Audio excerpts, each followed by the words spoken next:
बताया था कि नीट 2026 का एग्ज़ाम आने वाला है 3 मई को और आज है 3 मार्च। तो अब हमारे पास 60 डेज़ रिमेनिंग है, तो हम क्या करें? फिर मैंने आपको कंप्लीट स्ट्रैटेजी बताई थी, ये पूरी स्ट्रैटेजी कि आपको सिर्फ पढ़ाई पे ध्यान नहीं देना, आपको इन सब चीज़ों पे ध्यान देना है। फिर मैंने आपको बताया था स्टडीज़ कैसे करनी है, रिवीजन कैसे करना है, प्रैक्टिस कैसे करनी है। ठीक है, मैंने आपको एक शॉर्ट में बता देती हूँ। आपके पास मान के चला था कि ये सारे स्टडी मटेरियल हैं। अब आपके पास ये सारे स्टडी मटेरियल हैं, तो अब आप क्या करोगे? 2 मंथ का आपको प्लान बताया था, एक मार्च का प्लान और एक अप्रैल का प्लान। मार्च में 5 मार्च से हम स्टार्ट करेंगे, 30 मार्च को हम फिनिश करेंगे। पहला प्लान नंबर 1। प्लान नंबर 1 में आप क्या करने वाले हो? आपके पूरे दिनों को 4 आवर्स करके 3 स्लॉट में डिवाइड करने वाले हो, जिसमें आप स्टडी करोगे, 2-5 मिनट का ब्रेक लोगे, फिर स्टडी करोगे, 2-5 मिनट का ब्रेक लोगे। ठीक है, ये ब्रेक जो है ये आपके एक्स्ट्रा टाइम में होगा। इस तरह से आपकी 4 आवर्स स्टडी रहेगी, जिसमें 3 आवर्स आपका रिवीजन और 1 आवर आपके क्वेश्चंस। फिर आपके 4 आवर्स की बात करते हैं, 3 आवर्स आपका रिवीजन, 1 आवर आपके क्वेश्चन, और इसमें भी सेम आप फॉलो करोगे। तीनों को 4-4 घंटे देना है, ये बात मैंने आपको बोली थी, क्योंकि स्ट्रॉन्ग सब्जेक्ट को और स्ट्रॉन्ग बनाना है, और जहाँ पर आपका वीक है तो उसमें और मेहनत करके उसको स्ट्रॉन्ग बनाना है। जो ब्रेक है उसमें आप सॉन्ग सुन सकते हो, एक वॉक कर सकते हो छोटी सी, और juice and water whatever you like, उसको आप यूज़ कर सकते हो to keep yourself hydrated. फिर हम बात करते हैं, अप्रैल में हम आ चुके हैं। ऐसे करते करते आपका पूरा मार्च निकल जाएगा। अप्रैल में हम आ चुके हैं। अब अप्रैल में भी आपके डे को 3 स्लॉट्स में आप डिवाइड करोगे। फर्स्ट स्लॉट आपका है मॉर्निंग स्लॉट, सेकेंड आपका है डे स्लॉट, और थर्ड आपका है इवनिंग स्लॉट। मॉर्निंग में आप उन चीज़ों को जो आपके लिए हार्ड है, याद करने में कंसेप्ट हैं, फॉर्मूलाज हैं, उनको रिवीजन करोगे। फिर आपका आता है डे स्लॉट। ये आपको एक रियल एग्ज़ाम की तरह फील करना है। कैसा फील करना है? जैसे आप रियल एग्ज़ाम हॉल में बैठे हो, तो रियल एग्ज़ाम हॉल की तरह आपको फील करना है। 2 से 5 आप एग्ज़ाम दोगे, और एग्ज़ाम में आप क्या करोगे? आपके MCQ PYQ जो भी आपके पास हैं उसको रेडी कर लो। 180 से ज़्यादा क्वेश्चंस होने चाहिए।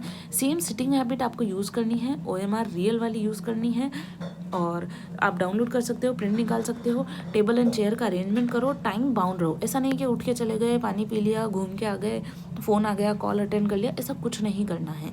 2 से 5 PM पे एग्ज़ाम है आपका। 180 क्वेश्चंस बेसिकली आते हैं, पर मैं आपको ये सजेस्ट करूँगी कि 180 की बजाय आप क्वेश्चन की प्रैक्टिस करो कम से कम 220 से 210।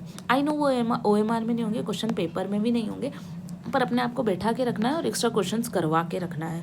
क्यों? ताकि जब आप रियल एग्ज़ाम में जाओगे तो आपके लिए बहुत आसान हो जाएगा कि अरे मैंने 220 क्वेश्चन करे थे लास्ट टाइम 3 आवर्स में, तो ये तो मेरे लिए बहुत ईजी है।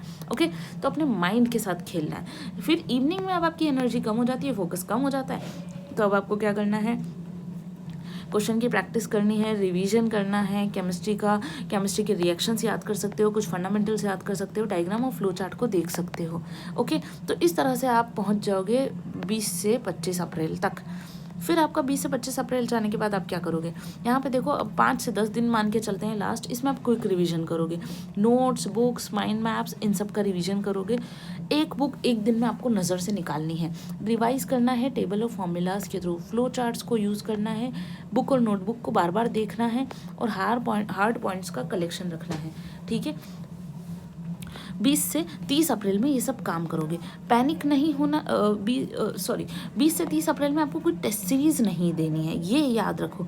क्यों? क्योंकि टेस्ट सीरीज़ अगर आप दोगे तो हो सकता है आप पैनिक करो कि अरे मुझे तो कुछ नहीं आ रहा है, वो क्वेश्चन आया था वो मुझे नहीं आ रहा है, मेरे तो इतने मार्क्स आने चाहिए, इतने नहीं आए। तो कोई टेस्ट सीरीज़ लास्ट के दिनों में नहीं देनी है। ओके, नेक्स्ट चलते हैं, डेली रूटीन आपका क्या रहना चाहिए। टाइम टेबल जो हमने फॉलो किया है उसकी तरह। मैंने आपको ये नहीं कहा है कि मॉर्निंग में उठो, इतने बजे जगो, इतने बजे सो जाओ, क्योंकि मुझे पता है कि हर बच्चे का हैबिट अलग अलग होता है। किसी को दिन में पढ़ना पसंद है तो किसी को रात में पढ़ना पसंद है। ठीक है, अपना सिटिंग एरिया फिक्स करो, स्टडी एरिया फिक्स करो, एक्स्ट्रा एक्टिविटीज़ को स्टॉप कर दो, गेम्स, फ़ोन्स, ये सब कुछ बंद कर दो। मोबाइल का जो यूज़ है वो भी बिल्कुल क्या करना है आपको? बंद करना है। नेक्स्ट हम देखते हैं क्या आपको करना है डेली। एक तो स्लीप प्रॉपर लेना है, डाइट प्रॉपर लेना है, फूड हमेशा टाइम पे लेना है, आपके एग्ज़ाम के टाइम के हिसाब से। ठीक है, या तो आप लंच का टाइम फिक्स कर लो, क्योंकि लंच का टाइम फिक्स करोगे तभी जाके आपकी हैबिट सुधरेगी। अपने आप को फ्रेश और हाइड्रेटेड रखना है, मोटिवेट करना है और एनर्जाइज फील करना है। ऐसा नहीं है कि लास्ट मोमेंट तक आते आते लगता है नहीं होगा, रहने देता हूँ, ड्रॉप ले लेता हूँ, ठीक है, एग्जिट कर लेता हूँ, ऐसा कोई चीज़ दिमाग में नहीं लाना है। एम्बिशन के बारे में सोचना है कि आप अपने आप को कहाँ देखना चाहते थे, आपका सपना क्या है, आप डॉक्टर बनना चाहते हो, एम्स जाना चाहते हो, उसको याद रखना है ताकि आप मोटिवेटेड फील करो। पेरेंट्स से बात करनी है, सॉन्ग सुन सकते हो एनर्जेटिक सॉन्ग्स। उसके बाद नोटबुक रिवीजन करना है, कोशिश करो कि वीडियोस कम से कम देखो, ठीक है, क्योंकि आप 2 की स्पीड से चलाओगे, 3 की स्पीड से चलाओगे बट होगा कुछ नहीं। डेली आपको माइंड में रिवीजन करना है, ये बेस्ट चीज़ है मेरे लिए, ये बहुत इंपॉर्टेंट चीज़ है कि आप माइंड में रिकॉल करो। माइंड में मतलब चलते फिरते कैसे कैसे आप याद करो कि आज क्या पढ़ा था, ऐसे फॉर्मूला होते हैं, उसका रूल ये है, ये फंक्शन है, कॉलिन का में ये होता है, यहाँ काम करता है। पेन फिक्स कर लो कि मैं इसी पेन से OMR फिल करूँगा। बिग मिस्टेक्स जो होती हैं OMR की कि अरे इसका आंसर क्वेश्चन नंबर 4 का D लगाना था पर मैंने जोश जोश में C लगा दिया। इवन क्वेश्चन पेपर में आपको पता है आंसर इसका C है, पर अरे वाह ये तो बहुत ईजी क्वेश्चन है और आप उसका D लगा देते हो। तो ये मिस्टेक नहीं करनी है, इसकी प्रैक्टिस करो, ठीक है। अगर आपको कुछ भी अच्छा बुरा कम ज़्यादा लग रहा है तो आप अपने पेरेंट्स से बात करो और अपने माइंड को एकदम एम्प्टी कर दो। किसको एम्प्टी करना? माइंड को।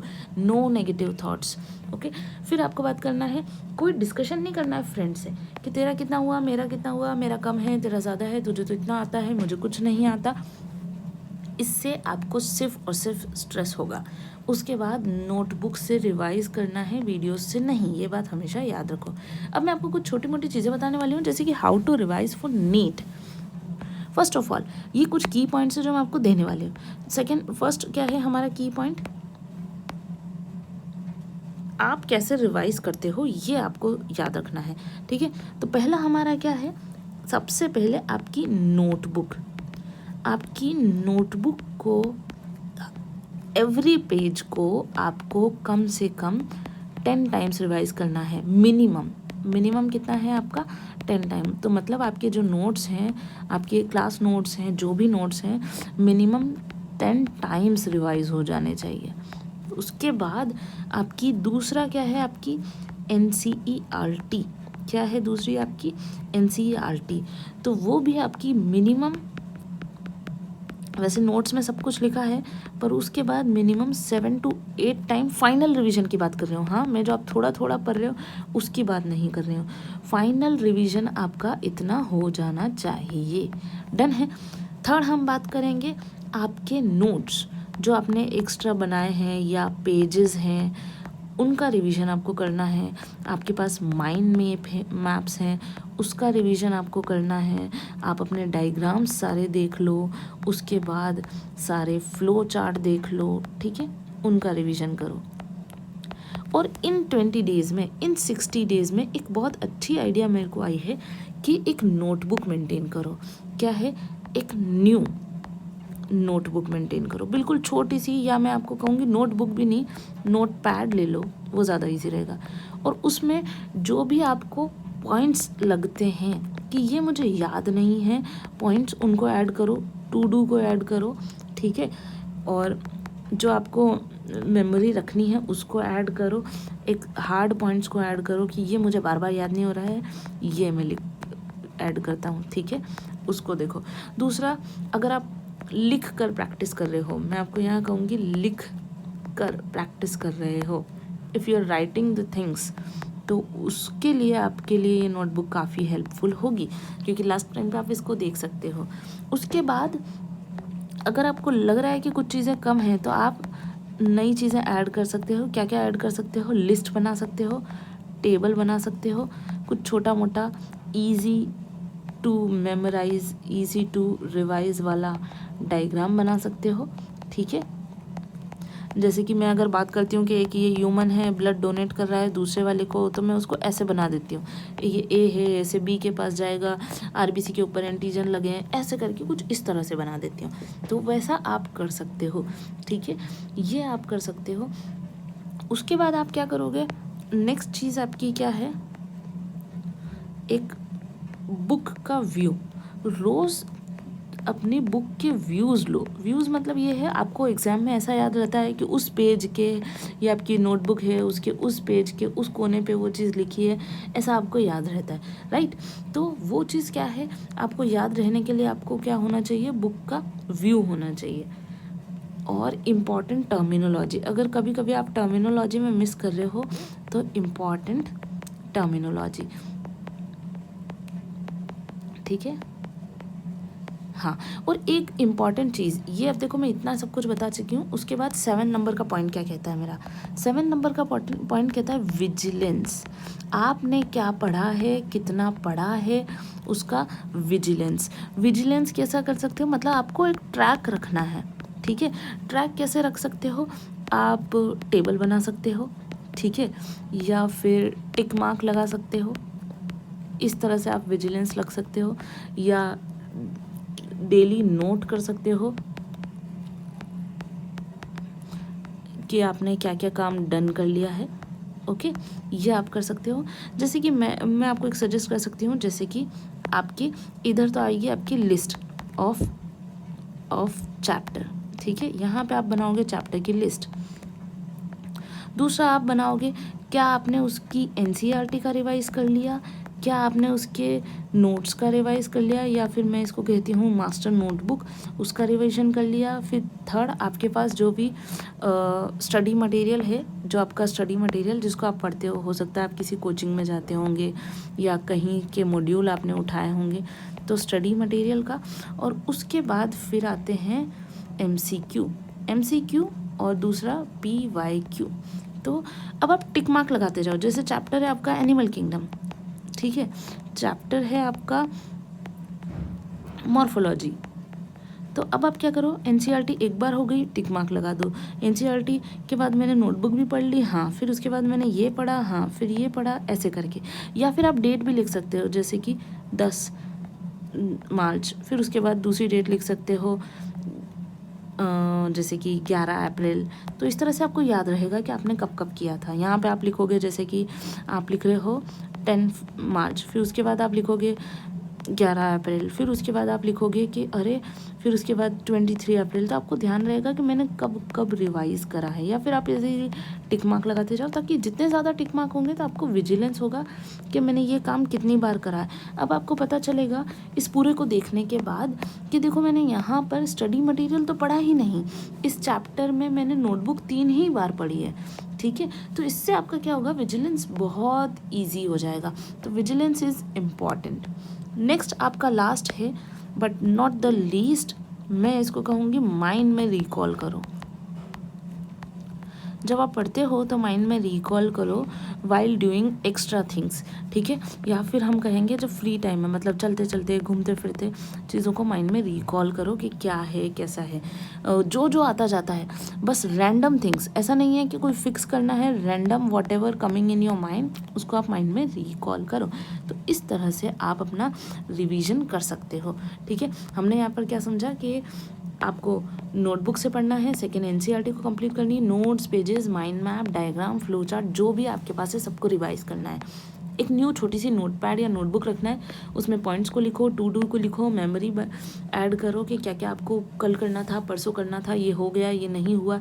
हार्ड पॉइंट्स को उसी में लिखो ताकि बार बार नज़र में रहे तो दिख जाए। लिख कर प्रैक्टिस करो। हार्ड पॉइंट्स के लिए आप क्या कर सकते हो, स्टिकी नोट्स भी यूज़ कर सकते हो, स्टिक नोट्स यूज़ कर सकते हो। सेकेंड, कुछ लिख कर प्रैक्टिस करो, ऐड करो लिस्ट को, टेबल को, और इजी टू रिवाइज डायग्राम बनाओ। जैसे कि मैंने यहाँ पे सिंबलाइज करा है कि कुछ इस तरह के डायग्राम मैं बना सकती हूँ। बुक को बार बार देखो, क्यों, क्योंकि आपको ऐसा याद रहता है कि बुक के इस कोने पे कुछ चीज़ लिखी थी पर वो याद नहीं आती है क्या है, तो 2-3 बार देखोगे तो याद आएगा। टर्मिनोलॉजीज़ को याद रखो, टर्मिनोलॉजी के लिए आप यहाँ ऐड कर सकते हो। विजिलेंस रखो कि आपने क्या करा है। विजिलेंस रखने के लिए आपको क्या ज़रूरी है कि टेबल बनाओ, टेबल पर टिक मार्क लगाते जाओ और डन करा, डेली नोट करो उसको। जैसे कि लिस्ट ऑफ चैप्टर बना लो एनिमल किंगडम, तो मैंने यहाँ पे लिख दिया एनसीईआरटी, नोटबुक पढ़ी कि नहीं पढ़ी, स्टडी मटेरियल करा के नहीं करा, एमसीक्यू PYQ करे कि नहीं करे। तो उसमें आप टिक मार्क लगाते जाओ कि डन डन डन, या फिर आप क्या करो, डेट लिखते जाओ कि 10 अप्रैल, 12 अप्रैल, 15 अप्रैल।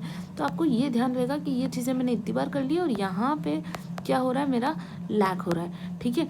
तो ये चीज़ें आप ध्यान रखो। और लास्ट, माइंड में रिकॉल करो, फ्री टाइम में रैंडम चीज़ों को रिकॉल करो, आने दो जो भी माइंड में आ रहा है। और फॉर्मूलाज आपके पास आ रहे होंगे तो आप फॉर्मूला को रिकॉल करो, आपके पास कंसेप्ट आ रहे हों, कंसेप्ट को रिकॉल करो, एग्जाम्पल आ रहे हैं, एग्जाम्पल को माइंड में रिकॉल करो, ब्रश करते करते, चलते फिरते। तो this is all about a short revision के how to revise for NEET. और उसके अलावा मैंने आपको पूरा टाइम टेबल, प्लानर वगैरह सब कुछ बना के दिया है। I hope that will work. That's it for today, as you know.